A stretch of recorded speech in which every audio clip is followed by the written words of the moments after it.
Hey, deserving listeners, Love is Blind. Let's watch. So I'm an art dealer. Oh, you're an art dealer? I'm an art dealer. Wow. I grew up working in the business and stuff, and I inherited it pretty young. My grandpa got cancer, died. My grandma got cancer, died. My mom got cancer, died. My dad got cancer, and my stepdad got cancer, all in 3 years. And I'm an only child. Wow. All in 3 years. Wow. That is tragic. Okay. He said that people died in his family from cancer, but wow, all in 3 years. That's something.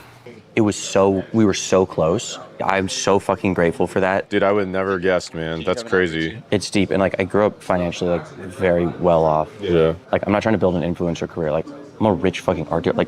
Yeah. I went to a country club, I went to private school in my college. Yeah, it's starting to look like he is bragging.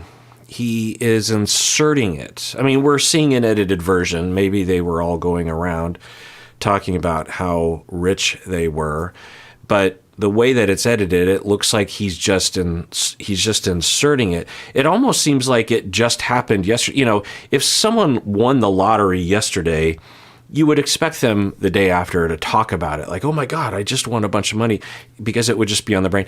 He has said that years and years ago this happened, and he talks about it like it's something that happened very recently. I'm guessing there are other guys in this, in the lounge, and other women who are equally as wealthy, maybe even more so, but they just don't insert it in the conversation all the time. Not because they're ashamed, it's just not something that is relevant, really. It's just irrelevant. But he brings it up so often and really emphasizes it. And he doesn't really put any numbers to it. I'm curious as to what he means by... Because if he's talking, I don't know, who knows? But yeah. I'm incredibly financially fortunate, but I'm also look, I would much rather have my problem than the problem of lack of money. It's a really great, lucky problem to have. Yeah. But I also... Wow. Just keeps going on. And the guys look bored as all get out, as I would be. I've been in situations like this, and I will do everything I can to get out of this situation. I'll just be like, oh, I got to go to the bathroom. I have the runs or something. But he is just going on about how rich he is and how well off he is. And the way he phrases it is kind of like a humble brag, right? He's like, yeah, I'm incredibly fortunate to be just so wealthy. And then he says, I'd rather have this problem than be poor. Well, yeah. And what problem are you talking about? Plus, how wealthy are you really? I'm guessing most art dealers aren't just billionaires or something. So, okay, you have money, a big fucking deal. So it's scary because oftentimes a girl may want me because does she just want me because she knows I'm an art dealer and that I have money. I really believe that I'm a unique, special person. I was learning a talent. Okay, so they're editing this with purpose, and sometimes they're manipulating us. They're essentially lying to us, misrepresenting a cast member. Sometimes they're editing it to give us an accurate picture because they don't have time to just give us all the footage, and they're like, look, there's a lot of footage here. We have to actually only pull some of the footage, and we're trying to tell a story, and this is the accurate story. He is narcissistic. He is a braggart. He is insecure. He inserts this idea that because they're showing, and they're playing the funny music, the comical music, to emphasize, here he is talking about his wealth again. And in the midst of him also saying that he doesn't know if a woman would like him because of his money, or because it's almost like he wants to be loved because of his money. I wonder if that's a blind spot for him. And then he says, well, let's rewind it. I think he said that he's a very special person. may want me, like, because, like, does she just want me because she knows I'm, like, an art dealer and that, like, I have, like, money? I really believe that I'm, like, a unique, special person. Okay, they're Frankensteining that a little bit, but I really believe that I'm a special... Wait, what do you say? I'm, like, an art dealer and that, like, I have, like, money. I really believe that I'm, like, a unique, special person. I really believe that I'm a unique, special person. Okay, on one hand, that's what we tell kids, right? You're a unique, special person. So all of us should believe that we are unique and special. But the context of him saying this comes across like he thinks he's superior. He's particularly unique, particularly special. And the need to brag is... So I've talked about this before, but very briefly, and you can listen to my deep dive on narcissistic personality disorder. I am not a fan of I feel uncomfortable even bringing this topic up because the topic of narcissism has been completely bastardized by the internet to the point where I don't know if viewer, have any idea what narcissism is, because if you are on TikTok or on YouTube or on Twitter, you've probably been infected with misinformation. Even if you are a clinician yourself, you've probably been propagandized to or misled. I have had students that I've had to deprogram. I've talked about this before, that before social media was really a thing, I would have students that would enter the program and I would have to teach them things, and it would be hard because they didn't know things, but that's expected and that's the job, and I took it on. More lately, though, I am starting at a deficit even further back because I have to deprogram students from misinformation before I can begin to teach them things. And one of the topics that I have to deprogram them on always is the topic of narcissism. So I am not happy that I am having to talk about this because I'm worried that this will be taken out of context or something. But in a nutshell, when you have young children between the ages of 0 and 3 who are being neglected emotionally, they have a number of defenses available to them, apparently, because we see this pattern in a lot of people that go through this kind of neglect, that one of the defenses a child can develop is the defense of narcissism, the defense of grandiose superiority, the defense of needing to believe that they are special and superior and better, to offset the reality that they believe to be true, which is that they are not only inferior, but also irrelevant. They don't really even exist. That's how children are. Children, very young children, 0 to 2, they don't think they really exist in the world unless people are paying attention to them. They are undifferentiated in that way. They only see themselves, because they don't have a developed self yet, they only see themselves the way other people see them. They only believe they exist because other people acknowledge that they exist. And so for children that are not being paid attention to, they will retain that notion that they don't really exist.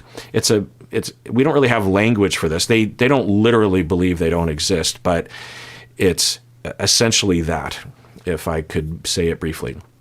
They just have this oblivion of a foundation of their selfhood. And so in order to counteract that, they have to constantly have narcissistic supply to tell them that not only do they exist, but that they're superior, that they not only matter, but they matter more than other people. They do this to offset the deep belief that they are nothing and are, inherently inferior and unlovable and unseeable.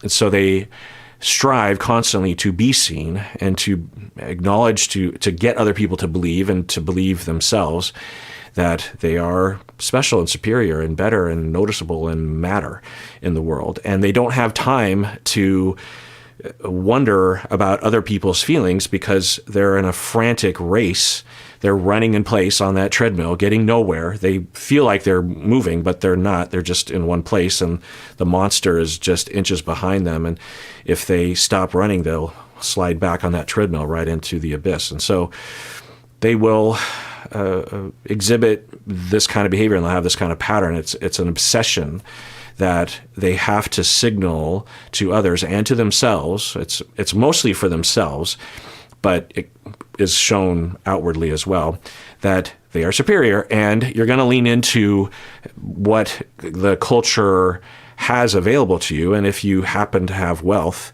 our society greatly values wealth, and so he leans into it and might even get a lot of accolades. He might get treated better. People might listen to him more. Studies show this, that when people are perceived as being more wealthy or having more status, you think they're smarter, you think they're taller, you think they're more attractive, you think that their ideas are better, they're more important. You'll pay more attention to them, you'll be more interested in them. And the opposite is true. If you believe someone has no money and they have very low status, then they don't matter. They're inherently not as smart, their ideas don't matter, that kind of stuff. So he might be doing that. I don't know. And with this statement that he just said, that he believes he's a special, unique person, I'm not diagnosing him. I have no idea. It's edited. He could be trolling.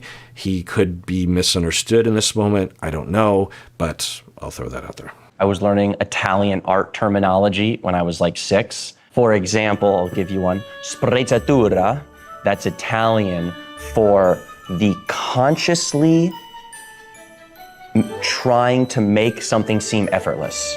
So if like you're wearing something, but you make it look like you just do it together, but you actually put a lot of effort. So off-putting. Great. You know an Italian word. You know one Italian word. Good for you. And also what he's emphasizing, that it's the notion of looking great and looking like you didn't put effort into it, but you actually did put a lot of effort in. That's kind of interesting that he's highlighting that essentially he, I think, is saying it's a good thing that one should really try to impress people, but come across like you're not trying to. That is a very narcissistic notion. That's the problem with narcissism, is that it often is very noticeable and comes across like you are desperate. You are trying to appeal to people. You are trying to come across as impressive. And that's the catch-22 of any personality disorder, is that the thing one is running away from in desperation, because they are running away from it so emphatically and with such single-mindedness, they actually go full circle and run right into the monster. For people with borderline, they're running away from abandonment, but because of their hypervigilance and their anger and their criticism and their hypervigilance, they are pushing people away, and then people will abandon them. With narcissism, particularly at greater degrees, you're running away from irrelevance and from people believing that you are inferior or not lovable, irrelevant, and you are, single-mindedly trying to signal to yourself and other people that you matter, and that puts other people off, and people will ignore you because they don't want to be around you, and you run right back into the monster, which makes it more important because it's your only defense, and you lean more into the narcissism or more into the histrionic or more into the avoidant personality or more into the schizoid type. And so I don't know if that's what we're seeing here, but anyway, he's saying he knows an Italian word that might exemplify a part of his. Purdy, shoulder shake, throws into traffic. Okay. Right now it's Thursday night, and Thursday night football is on, and I'm in a fantasy league, and so I have my fantasy. I have the fantasy page up, and apparently on NFLFantasy.com, there is a thing, and I know this from previous experience, that if I leave this page open, it will just randomly show me a highlight when something happens. And I think it's because of what happened. Who has a highlight? Was it Kittle who got a touchdown? So I'm going to close that page because that was extremely annoying. And I don't even know what I was saying. Let's go back to this. The Seahawks, they're losing. They're not going. I didn't think they would beat the 49ers. I was hoping. That's prezatura. God damn it, just noticed you're wearing a Rolex. I want someone that appreciates that, and I want someone that is like that themselves. And I think that I'm deserving of that. Okay, so I think this is a continuation of what he was saying earlier, that he wants someone who puts a lot of effort into looking good and looking impressive, but they actually come across like they just threw something on, and that's why they look great. And he's saying he wants someone like that. I don't know if they edited something weird there. And he says he deserves someone like that. In one sense, yeah, everyone deserves to have the kind of relationship that they want within reason. You know, if someone wants a partner that is loving and caring and attentive and interesting, then yeah, you can say you deserve that. But given everything else we're hearing, it sounds more like single-minded or self-centered entitlement is what it sounds like. But I don't know. I'm not diagnosing. I'm only reacting to what I'm seeing. When I diagnose people in my office with a personality disorder, for example, I will gather weeks of data, sometimes months of data, before I will officially diagnose someone with a personality disorder. Personality disorders take a long time to diagnose, and to diagnose someone, even in the office, in one session, I don't think is likely to be very confidently stated. But to watch a reality TV show, there's no way I could diagnose from that. And I think I want a wife that's curious too. And I think that's one thing I love about Hannah, is she's so curious. Like, she wants to learn everything. And that to me is so fucking hot. Dude, look at these. Okay, they're playing the fancy but comical music. And he's saying that he wants a partner that's very curious. So on one hand, it's like, yeah, that people can want that. Maybe he had a past partner that was kind of a stick in the mud or whatever. But on the other hand, it could be that he wants a woman who will listen to him pontificate and make him feel smart and interesting. And he's sort of associating it with culture, I think. And then they show Hannah, who he's interested in. And who knows? But the way they're editing it, it's supposed to make Hannah look like not the sort of refined individual that this guy wants. I don't even know what she's doing. So look at this. I can see myself like explaining something about art to Hannah and be like, oh, no way. I'm starting to feel some connection. They're editing it, but yeah. So he is saying, I want to be with someone who I can mansplain to, because that'll make me feel more superior. They're editing all this stuff pretty heavily, I can tell. Maybe they're editing it to manipulate. Maybe they're editing it just for time, and it is accurate. I don't know, but it doesn't look good. We've seen some interesting personalities. Often in the first episode, I am thinking, where's the drama? But we have drama already, and it's not even halfway through. It's not even halfway through the first episode. What's happening? Uh-oh. Oh, no. Oh, no. Oh, it's dripping, but it gets cold, so it like stops. And it's so cliche, but like, They're doing this on purpose, right? They're doing this on purpose because Leo, the art dealer, likes Hannah and Brittany.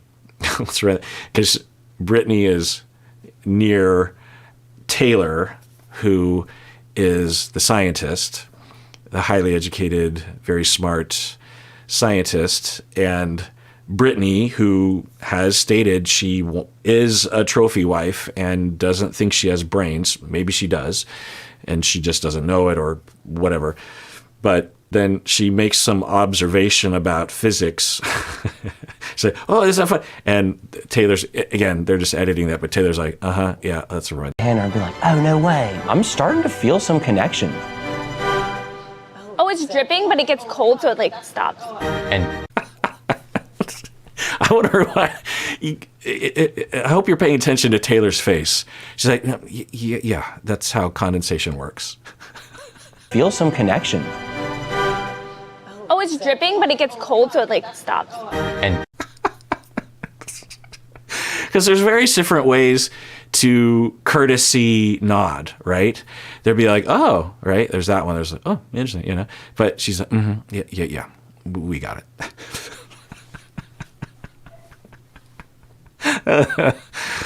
The editor on this show, that was genius. That juxtaposing what Leo is saying, you know, the curiosity, and then showing Hannah going, and then, oh, look at that, and then Taylor's like, yeah. All right. Well, that does it for that episode. I want to do a little announcement that I am probably shutting down my Cameo. If you're familiar with that product or that service or that app, it is giving me so much trouble. The app is so glitchy. I will record a Cameo for someone, I'll upload it, and the whole app will freeze, sometimes crashing my entire phone. I have a brand new Pixel 9, so the app should work. The phone is good, so what's the deal? I don't know. The app has given me trouble for ever since I started using it a few years ago, and it sucks that I have to do that, but what happened was someone submitted a request. They paid money for a Cameo. I recorded a 3-minute Cameo. I uploaded it, and then it completely froze. And then essentially what ends up happening is it makes it look as though I'm not fulfilling the Cameo, like I'm just ignoring someone's request, because the app is like stuck in this loop of uploading or processing, and I can't get out of that. I can't cancel out and try to re-upload, if you know what I'm saying. And you can't use your computer. You have to use the goddamn app on the phone. And I have contacted the IT department at Cameo. I have a direct email, for Cameo, and yeah, they're nice people, but it happens all the time, and they are not great at fixing it very quickly. I'm sure they will fix it, but it's a bummer that people make a request and then I don't fulfill it, or it looks like I don't fulfill it, and yeah. So I apologize for that. Maybe Cameo will figure out how to fix this. Is there an alternative to Cameo? Because I kind of like doing that sort of thing for people that have requests for birthday shout outs or something. Anyway, that does it for that episode. Tune in next time. Until then, please take care of yourself, because you deserve it. You really, really do.